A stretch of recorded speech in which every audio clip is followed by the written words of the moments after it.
Bonjour, comment gagner du temps pour importer plus rapidement vos fichiers CSV et faire moins d'erreurs? Allez dans Communauté Importation avancée, allez dans Ajouter un fichier zip, allez dans Je veux préparer mon fichier CSV. Vous allez tomber sur le module qui nous intéresse et que je vais vous montrer dans ce tutoriel. Pour vous aider à comprendre l'utilité de ce module qui formate votre fichier CSV, je vais vous montrer un fichier volontairement sale. Vous voyez, tout d'abord, il y a des données manquantes. D'autre part, on voit également que certaines colonnes ne sont pas au format international. Le pays, le mobile, la date est au format français, le sexe n'est pas la nomenclature Digital Box, pareil pour la catégorie. La géolocalisation peut avoir des problèmes à mettre une adresse sur une carte quand il y a une virgule. Euh, de la même façon, si on regarde les mots-clés, nous voyons qu'il y a des séparateurs qui n'ont pas lieu d'être, comme le point-virgule. Les emails comportent des espaces ou des virgules, ça n'a pas lieu d'être également.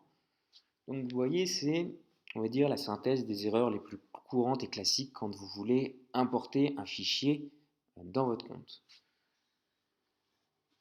Une chose qui est importante pour que le module puisse formater votre fichier CSV, c'est le nom des colonnes. J'attire votre attention, je répète, le nom des colonnes est primordial. Il faut que ces colonnes soient nommées de la sorte. Alors, bien sûr, si vous avez des champs customisables, laissez-les tels quels. Pour les autres colonnes, veillez à ce que la première ligne soit bien le nom de la colonne et que vos colonnes soient exactement comme les colonnes qui sont à l'écran. La raison est simple, c'est que le logiciel va trouver le nom de la colonne, par exemple email, écrit de cette sorte, et il va reformater, enlever les erreurs sur la colonne email avec toutes vos données d'email. Voilà, donc si vous avez par exemple écrit adresse email, le logiciel ne sera pas en mesure de reformater ça. Ceci étant dit, l'ordre des colonnes n'a pas d'importance. Vous pouvez très bien inverser toutes les colonnes du moment que vous avez bien le nom des colonnes indiquées telles quelles. Une chose est importante, votre fichier il doit être au format CSV, vous voyez ici, encodage Windows Latine 1252. Ces informations techniques sont juste indiquées ici pour rappel, donc c'est bien du CSV, Windows Latine 1252. Pourquoi? Parce que cela permet de bien supporter les caractères spéciaux que vous pouvez avoir dans Anaïs, Noël, Benoît, François, tous ces prénoms ou d'autres noms où des caractères spéciaux sont présents. Si vous les mettez dans un autre encodage, vous pouvez avoir des problèmes d'affichage dans la base de données. Voilà, donc je répète, respectez bien le nom des colonnes, respectez également le format en CSV. Donc pour rappel, vous voyez, il y a un petit mémo qui se trouve ici. Comment se passent les étapes pour formater le fichier?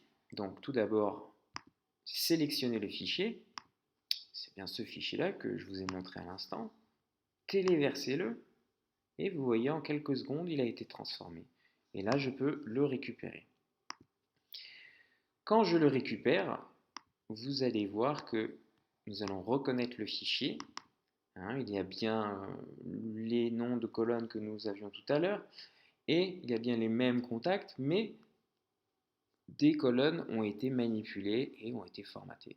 Et donc, bien sûr, regardez s'il n'y a pas eu d'erreur lors de la manipulation du fichier. Et si les informations sont satisfaisantes, si vous voyez qu'il n'y a pas eu d'erreur, vous pouvez récupérer donc ce fichier-là pour le mettre dans votre compte Digital Box afin de l'importer. L'étape est assez simple, vous récupérez votre fichier CSV et vous n'aurez plus qu'à aller dans Importation avancée, ajouter un fichier zip et dans notre cas, il faudra bien mettre le fichier zippé.